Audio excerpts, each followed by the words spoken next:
Sabi nila may pera sa basura, pero ang isang nangangalakal noon ng basura, lumevel up at naging social media personality pa. Para bigyan ng mukha ang balita, Mobile Journal Francis Rivera. Mula tsinelas, sabon at kung ano-ano pa, yan ang inaalok ng 59 years old na si Mansueto Rebello Sr. aka Mansueto TV ng Negros Occidental. Malayo yan sa dati niyang hanap buhay na pangangalakal ng basura. Ang naghimok sa kanya maging online seller. Kwan po ako ng anak ko na panganay niya pa, subukan mo mag-live ka pa. Doon po nagsimula, sinubukan ko po. Kumukita naman ako masking konti. Malalim ang dahilan kung bakit ito ginawa ni Tatay Mansueto. Ang bunsong anak kasi niya, mahigit 2 taon nang nasa poder ng DSWD. O hindi daw ako makabuhay ng anak ko. Wala po ako magagawa. Sa ngayon po, nandyan pa sa kanila rin ang aking anak na bunso po. Bali 2 taon kalahati na po sa kanila. Aminado si Tatay Mansueto, hindi rin siya nakakaiwas sa mga basher. Iniisip na lang niya ang kanyang pamilya. Talaga, inaamin ko po, naimpiektuhan po ako po. Sabi ko, okay lang, walang problema po sa akin po. Mahal ko pa rin po kayo. Matanda na po ako, hindi mo alam kung kailan mo pa sila makasama. Kaya nagtsatsaga po ako na mag-promote po ng mga product, pinapagpupuyatan ko po para po sa kanilang pangarap nila po sa buhay na gusto nila makapagtapos po sa kanilang pag-aaral.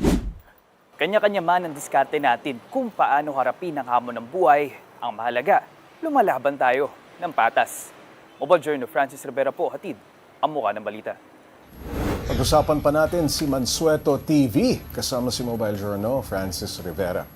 Francis, mag-backtrack naman tayo ng kaunti. Bakit pangangalakal ng basura ang naging kabuhayan noon ni Tatay Mansueto? Pops J, nakwento nga ni Tatay Mansueto na bukod nga raw sa pangangalakal ng basura, nagtitinda rin siya ng kahit ano. Okay. Noon pa, hindi pa sa online. Samot-sari ng mga pinapaninda niya, nilalako niya, naglalako rin siya ng mga paninda, mga pagkain.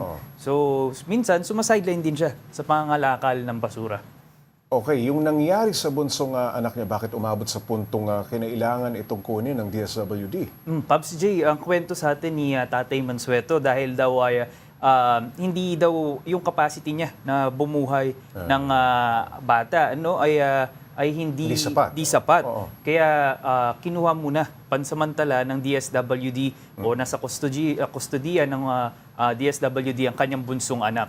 Ngayon siguro naman, maganda-ganda na ang kabuhayan niya, no? May kita na siya ng kaunti. Hindi pa raw ba niya pwedeng kunin ang kanyang anak? Ang kwento dito ni tatay, mayroon daw silang kumbaga agreement o settlement na kung makapagpapundar ng bahay o tayo ng bahay o pundar ng negosyo, ay maaaring ibalik sa kanya. So ina-assess ng DSWD, Francis, tinitingnan, binibisita siya. May assessment. Yes, ano ito, Pops. quarterly? Regular ba? Paano? Yes, Pops.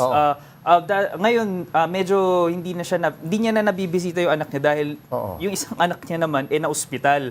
So, siguro magdadalawang buwan na siguro hindi niya nabibisita yung anak niya. Pero yung mga social welfare na nandoon ay ina-assess nga kung kaya na ba, at maaari na bang ibalik sa kustodiya ng kanyang ama itong bunsong anak ni Tatay Mansueto.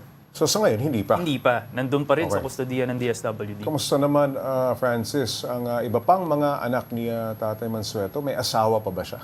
Yes, meron pang misis itong si tatay. At ang trabaho naman ng misis niya ay sa bukid. Okay.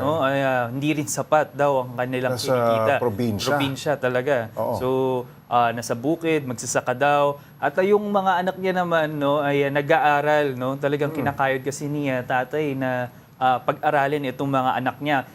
Gayon din, nakwento niya rin na tinutulungan din siya na magbenta. Hindi lang online, pati rin dun sa paglalako ng mga pagkain, naglalako din ng mga pagkain. So, talagang nagtutulong-tulong na sila para makakuha ng pera. Francis, gaano nakatagal nag-online itong si Tatay Mansueto? Anong mga ginagamit niya at paano siya nakapamuhunan ito? Pops J, ang kwento niya, may 2 years. May 2 years na siyang nagtitinda online, At yung iba diyan ay yung mga seller na mismo o yung mga yung mga seller na mismo yung lumalapit sa kanya para ipabenta yung mga produkto nila. So hanggang sa ngayon, no, paiba-iba samut-sari ang tinitinda ni Tatay Mansueto sa online. Yeah, may relo pa. Oh. May relo, Kita. may tsinelas, may sabon, halo-halo eh. Okay, maraming salamat, Mobile Journal Francis Rivera.